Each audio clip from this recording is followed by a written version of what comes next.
Mi cuñado me abofeteó delante de toda mi familia, y cuando miré a mi hermana esperando que dijera algo, ella solo se encogió de hombros y dijo, no es gran cosa. Me llamo Álvaro Medina, tengo 38 años, y durante la mayor parte de mi vida creí algo muy simple, que la familia era el único lugar donde uno no necesitaba defenderse. Trabajo como contador en una empresa de logística. No es un empleo espectacular, pero es estable. Gracias a ese trabajo pude ayudar a mis padres durante años, sobre todo cuando mi padre tuvo problemas de salud. También ayudé a mi hermana menor, Laura, cuando atravesó una etapa complicada después de la universidad. Nunca lo vi como un sacrificio, era simplemente lo que uno hace cuando quiere a su familia. Laura y yo siempre fuimos muy cercanos. Cuando éramos niños, yo era el que la defendía en la escuela. Cuando alguien la molestaba, ahí estaba yo. Por eso, cuando me dijo que se iba a casar con Ricardo, traté de aceptarlo desde el primer día, pero Ricardo tenía algo que nunca me terminó de gustar, no era algo que pudiera señalar fácilmente. Era su tono, su manera de hablar con los demás como si siempre estuviera evaluando quién valía algo y quién no. A veces hacía comentarios que parecían bromas, pero dejaban un sabor extraño. Aún así, decidí mantener la paz. La familia, para mí, siempre fue más importante que tener razón. La cena por el aniversario de mis padres debía ser una noche tranquila. La mesa estaba llena. Mi madre había preparado demasiada comida, como siempre. Mi padre estaba de buen humor. Laura hablaba sin parar sobre unas vacaciones que quería planear, y Ricardo. Ricardo estaba tomando vino y sonriendo demasiado. En un momento levantó la copa y dijo, oye, Álvaro, siempre he tenido curiosidad. ¿No te aburres viviendo entre números todo el día? Algunos rieron con suavidad, yo también sonreí. Alguien tiene que asegurarse de que los números cuadren, respondí con calma, pero Ricardo no se detuvo. No, en serio, lo digo porque los contadores siempre parecen gente muy predecible. Como si su vida fuera una hoja de cálculo. La mesa volvió a reír, esta vez más incómoda. Sentí esa presión silenciosa que aparece cuando todos esperan que uno responda, pero nadie quiere realmente un conflicto. Respiré despacio, la estabilidad no es algo malo, dije. Ricardo inclinó la cabeza, como si estuviera analizando una curiosidad científica. Depende, algunos lo llaman estabilidad. Otros lo llaman falta de ambición. Ese comentario cambió el ambiente. Mi padre dejó el tenedor sobre el plato. Mi madre evitó mirarme, yo seguí tranquilo por fuera, pero por dentro algo empezaba a tensarse. Intenté cerrar la conversación. Bueno, cada quien construye su vida como puede, pensé que ahí terminaría.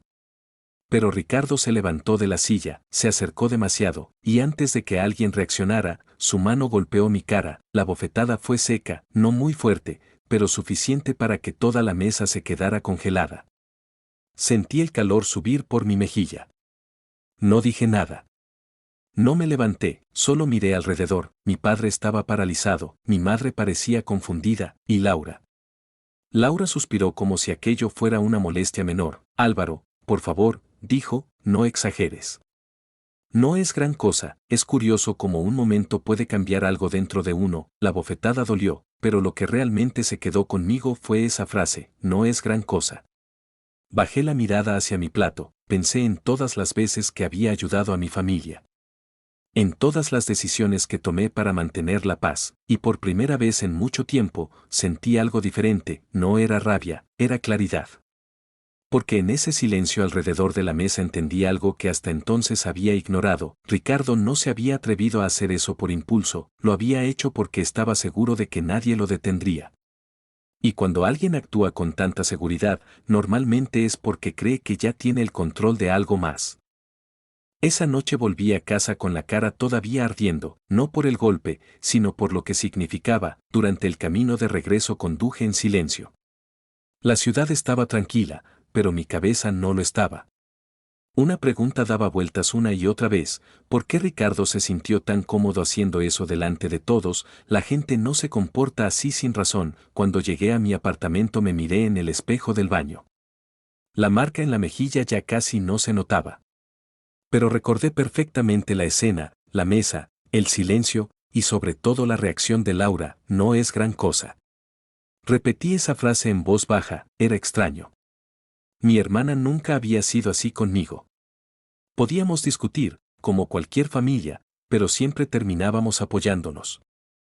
Sin embargo, esa noche ella no solo lo justificó, lo minimizó, y eso me dejó una sensación incómoda en el pecho. Los días siguientes intenté comportarme con normalidad. Fui al trabajo, revisé balances, firmé reportes, la rutina habitual. Pero cada vez que mi mente se relajaba, la escena volvía, algo no encajaba. Intenté hablar con Laura 2 días después. Le envié un mensaje simple: tenemos que hablar. La respuesta tardó horas. Cuando llegó, fue corta: no hagas drama, Álvaro. Ricardo solo estaba bromeando.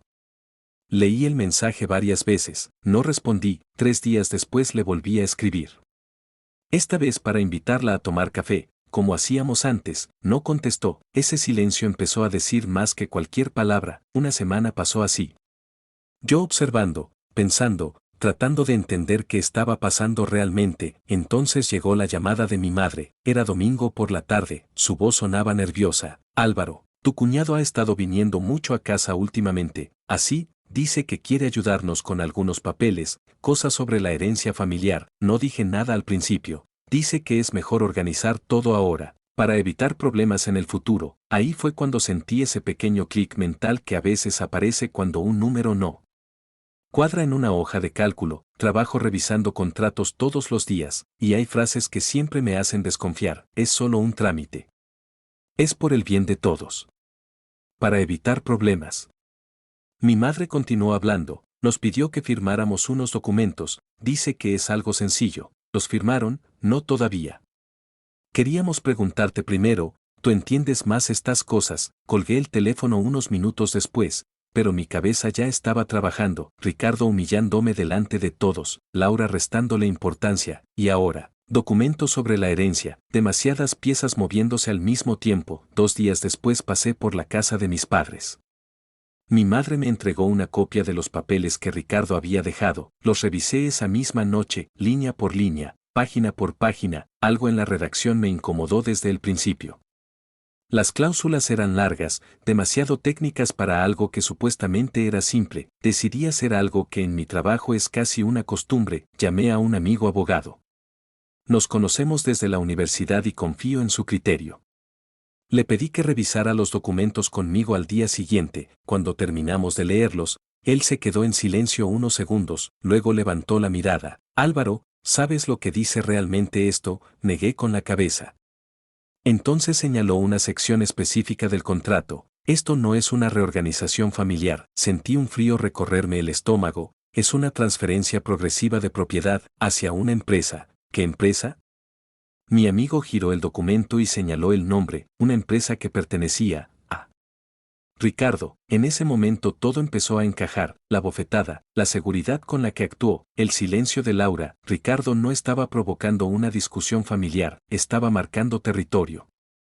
Quería dejar claro algo muy simple delante de todos, que yo no debía meterme. Apoyé los codos en la mesa y respiré lentamente, porque en ese momento entendí dos cosas. La primera, que Ricardo llevaba tiempo planeando algo. Y la segunda, que cometió un error muy serio. Pensó que yo era el tipo de hombre que prefiere evitar los problemas. Lo que él no sabía, es que cuando los números no cuadran, yo nunca dejo de revisar las cuentas. Ricardo creyó que aquella bofetada me había dejado derrotado. En realidad, fue el momento exacto en que decidí observar y esperar. Durante las semanas siguientes no levanté la voz, no confronté a nadie y tampoco volví a mencionar lo ocurrido en la cena. Desde fuera parecía que había aceptado la situación.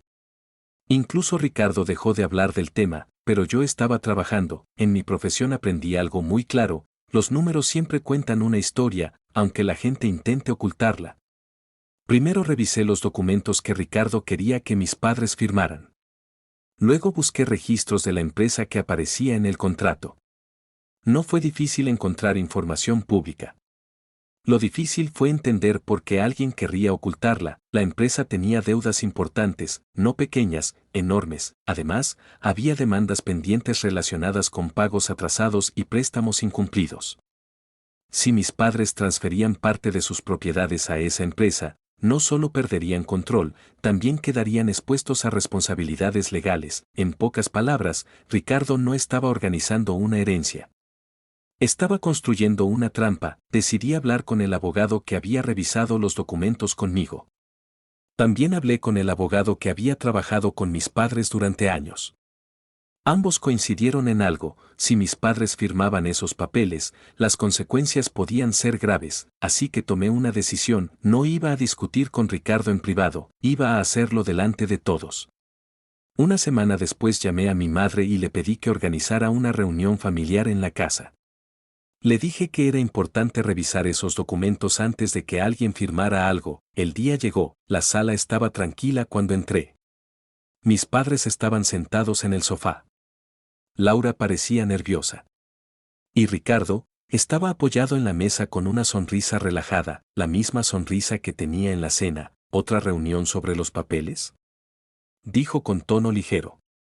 Pensé que ya estaba todo claro, no respondí, simplemente coloqué una carpeta gruesa sobre la mesa. Antes de que alguien firme nada, dije con calma: hay algunas cosas que deberían saber. Ricardo se encogió de hombros. Adelante, contador. Abrí la carpeta, dentro estaban los contratos, los registros de la empresa y varios informes financieros que había recopilado durante semanas, pero no fui yo quien habló primero. El abogado de mis padres estaba sentado a mi lado, le pedí que explicara lo que habíamos encontrado. Cuando empezó a leer las cláusulas reales del contrato, el ambiente en la sala cambió lentamente. Mi madre frunció el ceño. Mi padre se inclinó hacia adelante. Laura dejó de mirar su teléfono. Ricardo seguía sonriendo, al principio, pero esa sonrisa empezó a desaparecer cuando el abogado mencionó las deudas de la empresa. Y desapareció por completo cuando explicó algo más serio: si estas propiedades se transfieren a esta empresa, dijo con calma, los propietarios originales podrían quedar vinculados a ciertas responsabilidades financieras. El silencio que siguió fue pesado, mucho más pesado que el que hubo después de la bofetada. Mi padre levantó la mirada hacia Ricardo. ¿Es cierto esto? Ricardo tardó un segundo demasiado largo en responder. Es una interpretación exagerada. El abogado negó suavemente con la cabeza. No lo es. Laura me miró como si estuviera viendo una parte de mí que nunca había notado. Ricardo intentó recuperar el control. Esto es un malentendido. Álvaro siempre ha sido muy dramático con los números. Esta vez fui yo quien habló. Los números no son dramáticos, Ricardo. Solo son precisos. Empujé hacia él una copia de los registros de deuda. Como estos. Ricardo no los tocó. Mi padre cerró lentamente la carpeta. No vamos a firmar nada, dijo. La decisión fue inmediata. Ese mismo día mis padres pidieron al abogado que preparara medidas legales para proteger sus propiedades y evitar cualquier intento de transferencia sin supervisión. Ricardo no discutió mucho más, solo recogió su chaqueta. La última vez que lo vi fue cuando cruzó la puerta sin decir una palabra. Días después Laura me llamó. Su voz era distinta, más baja. No sabía todo eso, dijo. No discutimos. No había nada que discutir. Colgué el teléfono sintiendo algo extraño. No era satisfacción, era calma, porque la justicia no llegó con gritos ni con venganza. Llegó con paciencia, con verdad, y con el momento correcto. A veces la gente cree que el silencio es debilidad, pero algunos silencios solo están esperando el momento exacto para hablar. Y si alguna vez alguien intentó humillarte o aprovecharse de tu familia, cuéntamelo en los comentarios, dale like al video y suscríbete al canal, porque aquí siempre contamos historias donde la dignidad encuentra su camino de regreso.